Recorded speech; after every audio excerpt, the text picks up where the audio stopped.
Assalamualaikum warahmatullahi wabarakatuh. Perkenalkan, nama saya Lufena Azhara Farid, NIM 221101010087. Di sini saya akan membuat video pembelajaran tentang manajemen berbasis sekolah.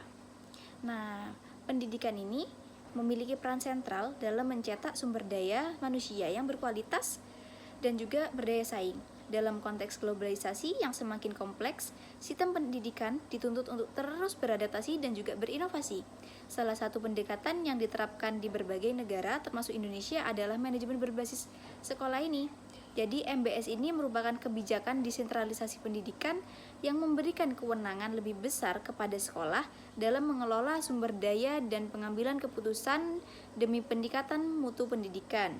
Jadi singkatnya, MBS ini adalah pendekatan dalam pengelolaan pendidikan yang memberikan otonomi lebih besar kepada sekolah dalam pengambilan keputusan. Nah, di lain itu, keunggulan sendiri dari MBS itu adalah satu, meningkatnya partisipasi masyarakat dalam dunia pendidikan. Yang kedua, lebih terbuka dalam keterlibatan orang tua dan komunitas dalam mengambil keputusan. Yang ketiga, memberikan kesempatan kepada guru dalam menentukan metode dan juga strategi pembelajaran.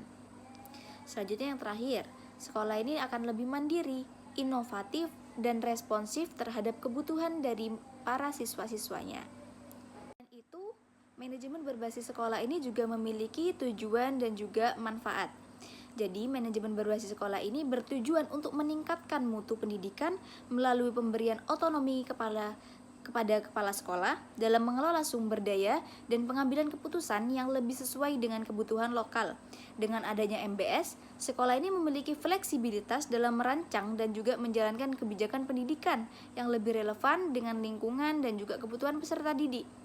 Menurut Mulyasa juga, kebijakan MBS ini memungkinkan sekolah untuk lebih berinovatif dalam meningkatkan kualitas pendidikan karena adanya kewenangan yang lebih luas dalam mengelola sumber daya. Secara umumnya nih, MBS ini memiliki beberapa tujuan utama yang berorientasi pada peningkatan kualitas pendidikan. Pertama, efisiensi pengelolaan dan partisipasi.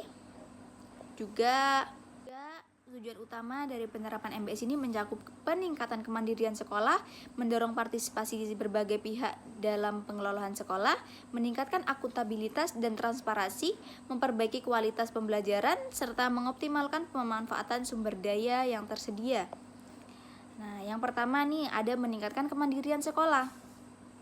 Salah satu tujuan utama dari MBS ini adalah memberikan kemandirian kepada kepala sekolah dalam mengelola sumber daya baik dalam aspek akademik maupun non-akademik.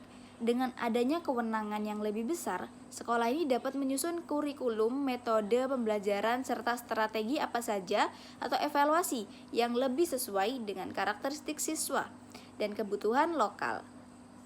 Menurut Fatah juga, otonomi ini memberikan kesempatan bagi sekolah untuk lebih adaptatif atau terhadap perubahan sehingga kebijakan pendidikan yang diterapkan lebih efektif dan juga relevan.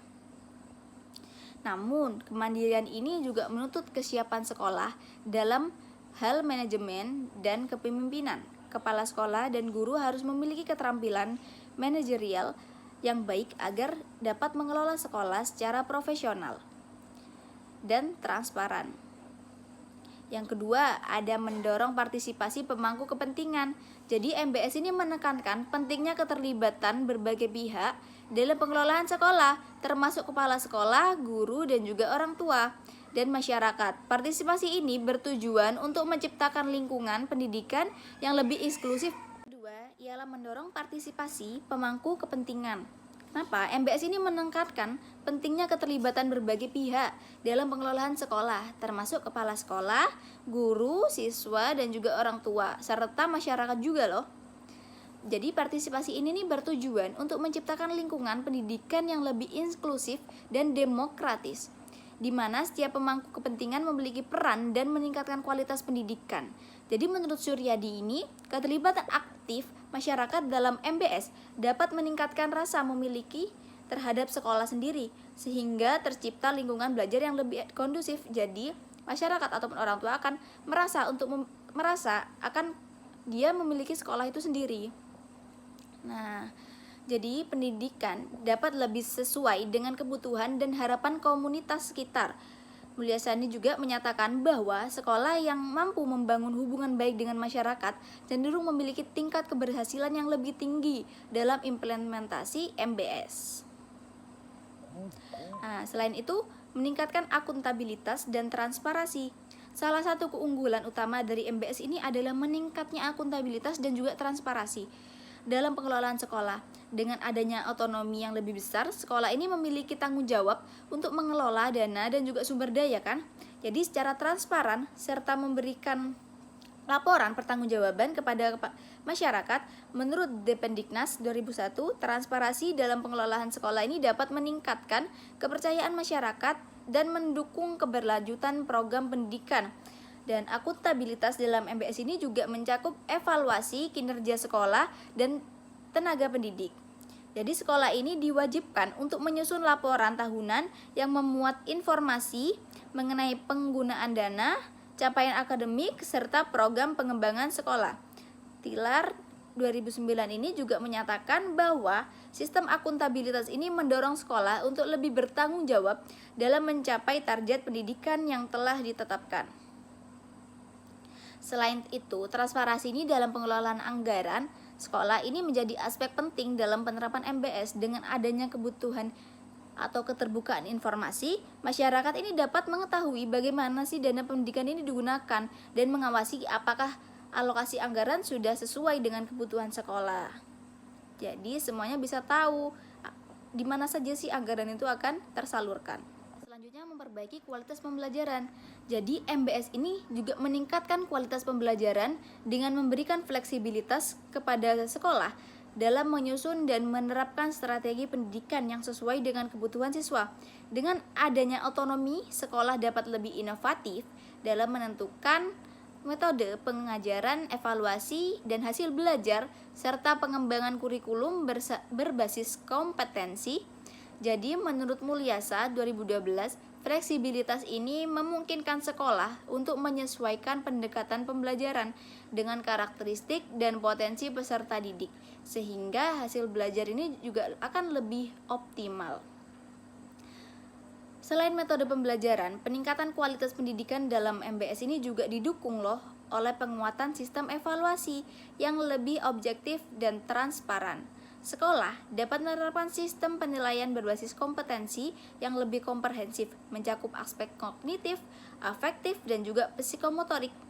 Menurut Dependiknas 2001, itu sistem evaluasi yang baik dalam MBS ini dapat memberikan gambaran nyata mengenai perkembangan akademik siswa serta membantu sekolah dalam merancang intervensi pembelajaran yang lebih tepat sasaran. Tidak semua sekolah memiliki sumber daya yang cukup untuk menerapkan strategi pembelajaran inovatif.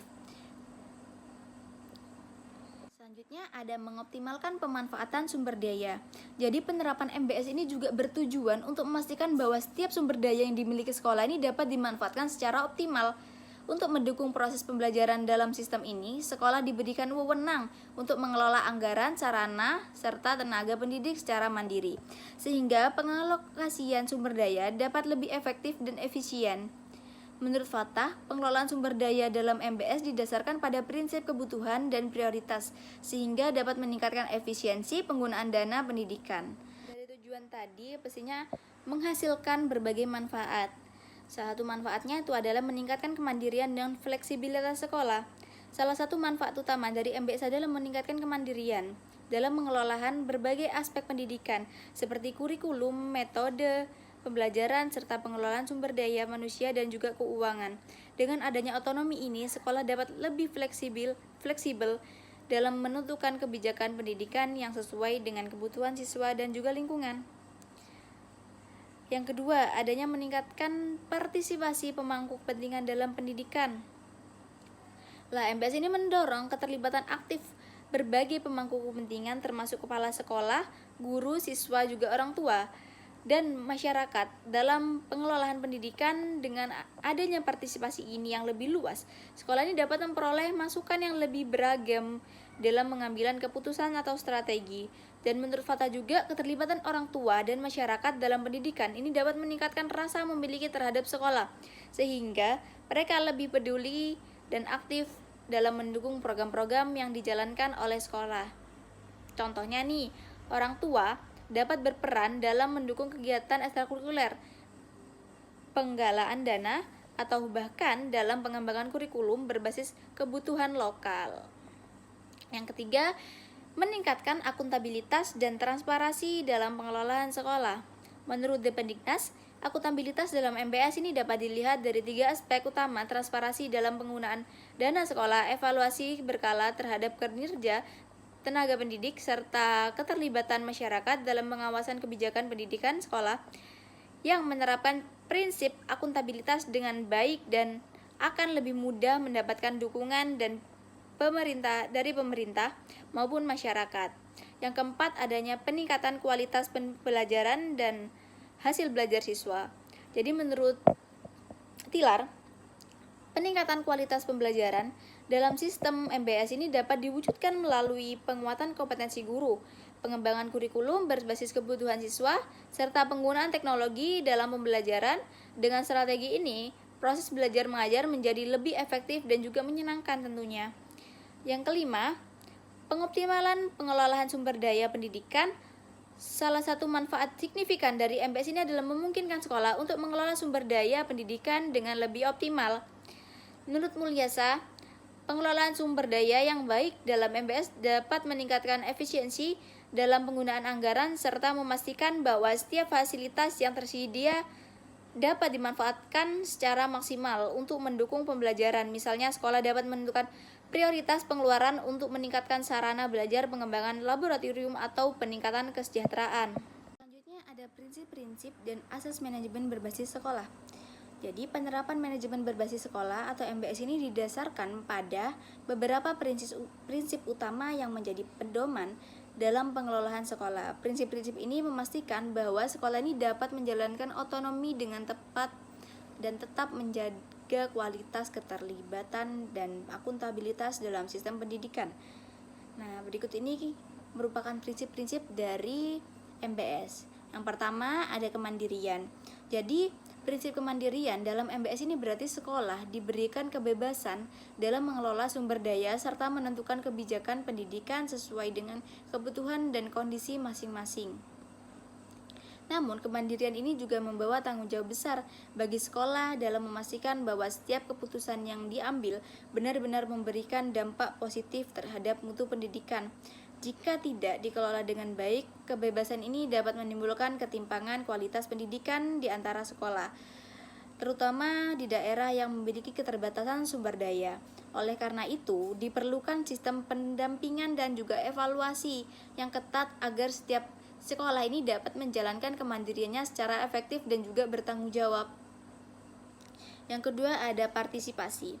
Jadi partisipasi dalam MBS ini berarti melibatkan semua pemangku kepentingan, guru, siswa, orang tua, masyarakat, dan juga komunitas sekolah dalam proses pengambilan keputusan. Dan menurut Caldwell dan Springs 1992, keterlibatan aktif dari berbagai pihak akan menciptakan lingkungan pendidikan yang lebih demokratis dan responsif terhadap kebutuhan lokal. Dengan adanya partisipasi ini, sekolah ini dapat memahami lebih baik kebutuhan siswa serta memperoleh dukungan dari masyarakat dalam meningkatkan mutu pendidikan.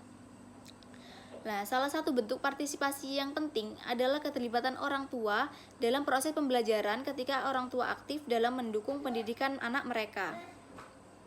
Sekarang kita masuk pada poin yang ketiga, yakni akuntabilitas. Akuntabilitas dalam konsep MBS ini mengacu pada kewajiban sekolah untuk bertanggung jawab atas kinerja dan hasil pendidikan yang dicapai.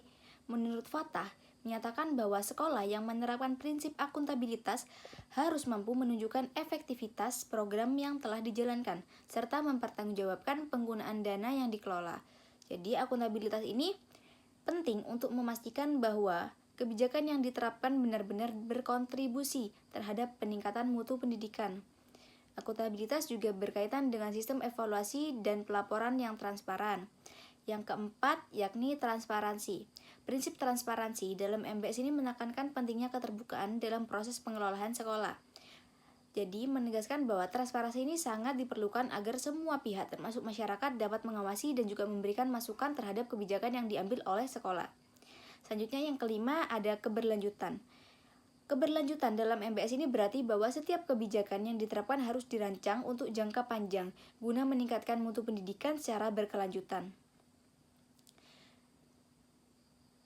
Penerapan model manajemen pada madrasah atau sekolah MBS ini merupakan sistem pengelolaan pendidikan yang memberikan otonomi kepada kepala sekolah dalam mengambil keputusan strategi guna meningkatkan mutu pendidikan. Penerapan model MBS ini tidak hanya melibatkan kepala sekolah dan tenaga pendidik, tetapi juga membutuhkan partisipasi aktif dari seluruh pemangku kepentingan, termasuk siswa, orang tua, dan juga masyarakat. Nah, dalam penerapannya, MBS ini dapat diwujudkan melalui berbagai aspek, seperti 1. Otonomi sekolah ini dalam pengelolaan kurikulum. Yang kedua, pengelolaan keuangan yang mandiri dan transparan. Selanjutnya, yang ketiga, penguatan peran kepala sekolah sebagai pemimpin pendidikan. Yang keempat, partisipasi masyarakat dan pemangku kepentingan dalam pengambilan keputusan. Selanjutnya, yang kelima, evaluasi dan akuntabilitas dalam peningkatan mutu pendidikan. Kesimpulannya, manajemen berbasis sekolah ini merupakan pendekatan dalam pengelolaan pendidikan yang memberikan otonomi lebih besar kepada sekolah untuk mengambil keputusan yang sesuai dengan kebutuhan peserta didik dan kondisi lingkungan sekitar. Komponen utama dalam MBS ini mencakup manajemen kurikulum dan pembelajaran, manajemen sumber daya manusia, manajemen keuangan dan anggaran, manajemen sarana dan prasarana, serta manajemen hubungan sekolah dengan masyarakat. Implementasi MBS di Indonesia telah mengalami berbagai perkembangan meskipun masih menghadapi kendala seperti keterbatasan sumber daya, kurangnya kapasitas manajerial kepala sekolah, dan minimnya partisipasi masyarakat. Mungkin begitu saja dari saya. Sekian dan terima kasih.